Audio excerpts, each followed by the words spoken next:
CEO 리포트 8월 3주차. 안녕하세요. 웰스기업연구소 이순영권입니다. 코로나가 기승을 부리고 있는 2021년의 여름, 대표님의 기업은 조금 어떠신가요? 전 세계적인 재앙의 터널 속에서 그나마 한 줄기 빛이 될 수 있는 소식들로 오늘의 CEO 리포트를 구성해봤습니다. 지금 바로 시작하겠습니다. 아무리 좋은 제품을 만든다고 하더라도 소비자와 직접 만날 수 있는 채널을 확보하지 못한다면 그 수익은 고스란히 대기업이 가져갈 수밖에 없습니다. 그리고 그 대기업은 우리 중소기업에 갑의 횡포를 부릴 수밖에 없는데요.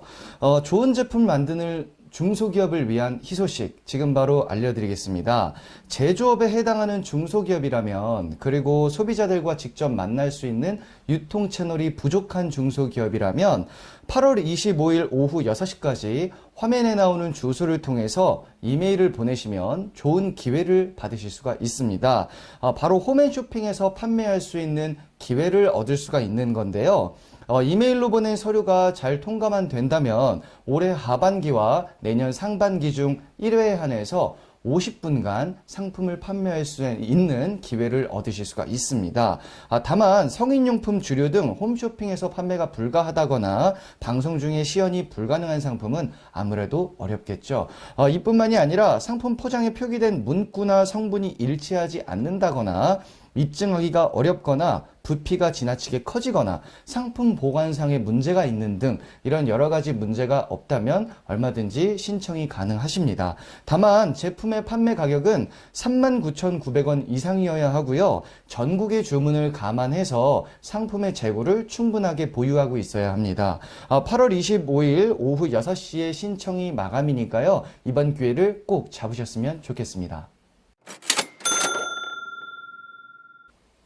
대표님, 혹시 가족 친화 기업 인증이라고 들어보셨나요? 우리 중소기업에 엄청난 메가톤급 혜택을 줄 수 있는 인증 제도인데요. 그 가족 친화 기업 인증 신청이 8월 31일까지입니다. 꼭 체크를 하셔서 많은 혜택을 받아가셨으면 좋겠습니다. 가족 친화 기업은 말 그대로 가족 친화 제도를 모범적으로 운영하는 기업을 말을 하는데요. 가족 친화 제도는 자녀 출산 양육 지원, 유연근무제 활용, 가족 친화 직장 문화 조성 등의 제도를 말합니다. 사실 말만 들으면 좀 어렵겠다 싶으실 수 있는데요. 지금 코로나19 때문에 어차피 재택근무제나 스마트워크 등을 실시하고 있는 기업들이 많이 있습니다. 어차피 이미 해당되는 부분들이 있기 때문에 인증받기가 그렇게 어려운 제도는 아닙니다. 또한 대기업에서 많이 하고 있는 장기 근속 휴가 지원, 가족 초청 행사, 가족 건강검진 지원, 가족 휴양시설 제공, 가족 사랑의 날, 말 그대로 정시 퇴근, 일찍 퇴근하는 날 등의 제도를 도입하셔서 인증을 받으실 수가 있으니까요. 제가 언급한 내용의 제도를 이미 실행 중이시거나 앞으로 하실 계획이 있으시다면 이번에 꼭 신청을 하셔서 메가톤급 혜택을 다 챙겨가셨으면 좋겠습니다.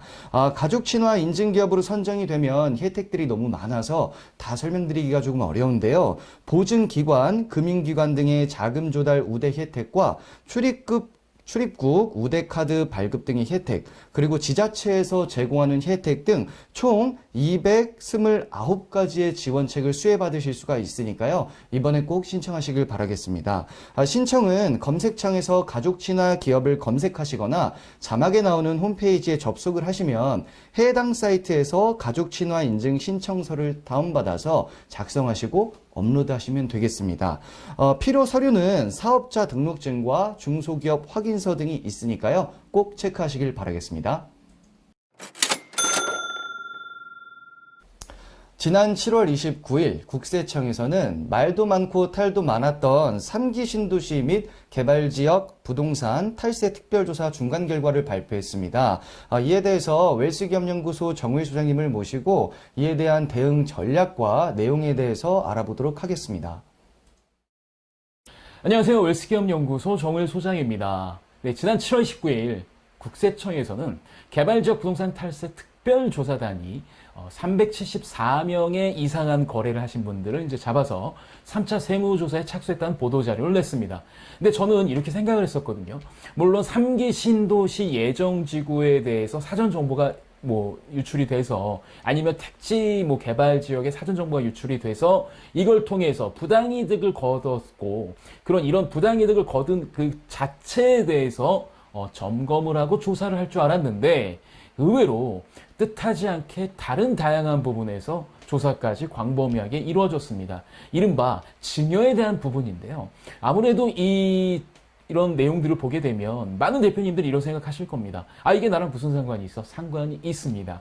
자녀에게 무언가 물려주셔야 될 기업체라든가 아니면 토지라든가 신규 토지를 투자를 하거나 아니면 사업장을 확장을 하기 위해서 뭔가 하셔야 되는 부분들이 있다고 한다면 이 명의로 자녀로 할 것인가 아니면 나로 할 것인가 아니면 법인으로 할 것인가 이런 것들을 고민하시게 될 텐데요. 이것에 대한 아마 반면교사로 삼아야 될 내용이 되지 않을까 싶어서 오늘은 이 내용을 준비를 해봤습니다.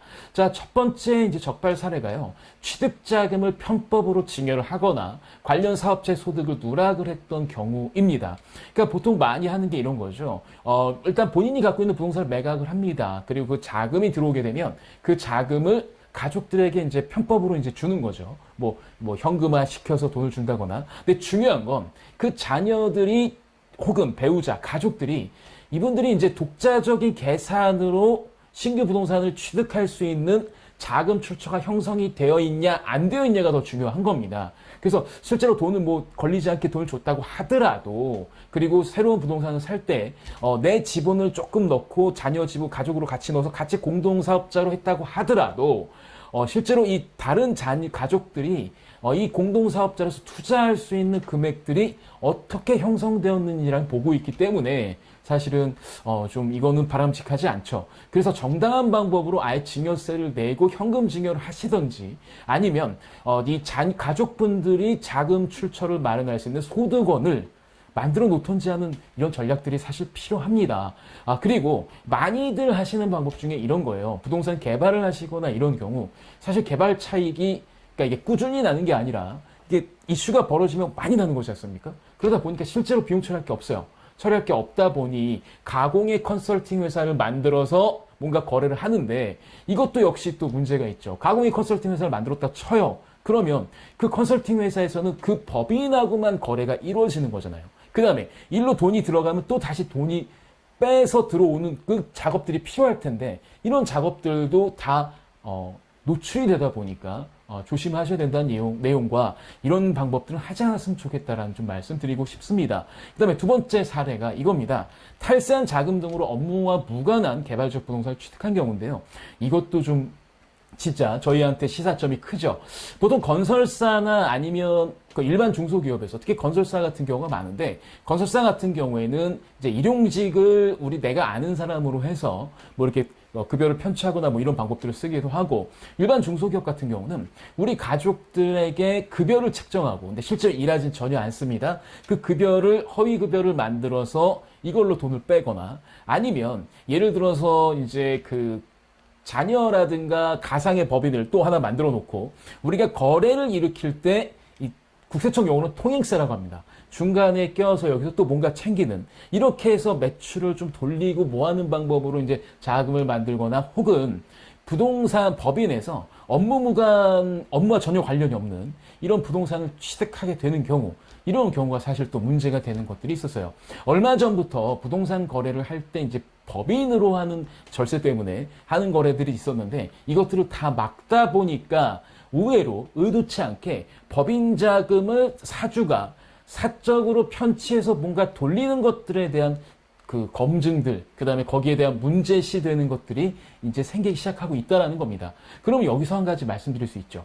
지금 단지 개발 예정 지역에 있는 토지를 취득해서 재매각하는 과정에서 예를 들면 아니면 그 직전에 뭔가 좀 그 액션만 했을 뿐이에요. 근데 그 액션 하나가 뜻하지 않은 나비 효과를 불러일으켜서 우리 기업의 자금 조달 과정이라든가 아니면 우리 가족들에게 어떤 가공의 경비를 썼던 이런 내용들까지 확대가 된다고 하는 거 이것도 체크를 하셔야 됩니다. 그래서 저는 말씀드리고 싶은 게 자녀에게 어느 정도 급여를 줘야 될까? 그러니까 일을 하는 자녀에게는 어느 정도 급여를 줘야 될까? 그리고 일을 하지 않는 자녀에겐 사실 급여를 주는 거는 솔직히 이런 문제들이 생길 수 있으니까 어떤 방법으로 돈을 분여해야 될까? 그리고 어떻게 증여해야 될까? 이 부분에 대한 심각한 고민과 심각한 논의가 필요하다는 거죠. 옛날처럼 이거 뭐가 복잡해. 못하러 증여세를 미리 냅니까? 라고 하는 이제 더 이상 이런 식의 논의들을 하지 않는 게 좋아요. 차라리 그 증여세를 좀 일부 내고 그다음에 제대로 처리하시는 게 훨씬 더 사후에 편안하게 주무실 수 있는 방법이다라고 말씀드리고 싶고요. 그다음 또 이제 일반적으로 많이 벌어지는 게 이거죠. 법인 자금을 부당하게 인출해서 토지를 취득하는 등의 사적 용도로 사용한 경우입니다. 다 이 원인들이 뭐겠습니까? 부당하게가 들어간다는 거죠. 부당하게라는 건 하지도 않는 거래를 일으키거나 하지도 않은 일들을 하는 것을 만들어서 가장에서 급여를 주거나 아니면 매출을 일으키거나 하는 행위들이겠죠. 자, 이런 행위들이 뜻하지 않게 세무조사에서 적발되는 게 아니라 개발 예정 지역에 토지를 취득함으로써 맞물려서 들어간다는 것. 이 점도 유념하셔야 될 것 같습니다. 그래서 자녀에게 신규로 토지를 취득하게끔 하거나 아니면 새로운 사업자를 내게끔 하거나 아니면 자녀에게 뭔가를 줘야 된다라고 한다면 이제 과거의 관행에서 벗어나서 이제 제대로 그리고 사실 국세청의 이제 전산으로 이제 모든 것들을 파악하는 시스템 이런 것들을 감안하시게 된다라면 아무래도 이제 제대로 정도의 길을 걸으셔서 이런 컨설팅들을 받으시는 게 어찌 않을까 생각합니다. 자, 저희가 준비한 소식은 이번 주 여기까지입니다. 네, 이번 주 저희가 준비한 소식은 여기까지입니다. 저희 웰스기업 연구소는 중소기업의 성공을 위해서 항상 최선을 다하겠습니다. 좋아요, 구독, 알림 버튼은 저희가 컨텐츠를 만드는데 많은 도움이 됩니다.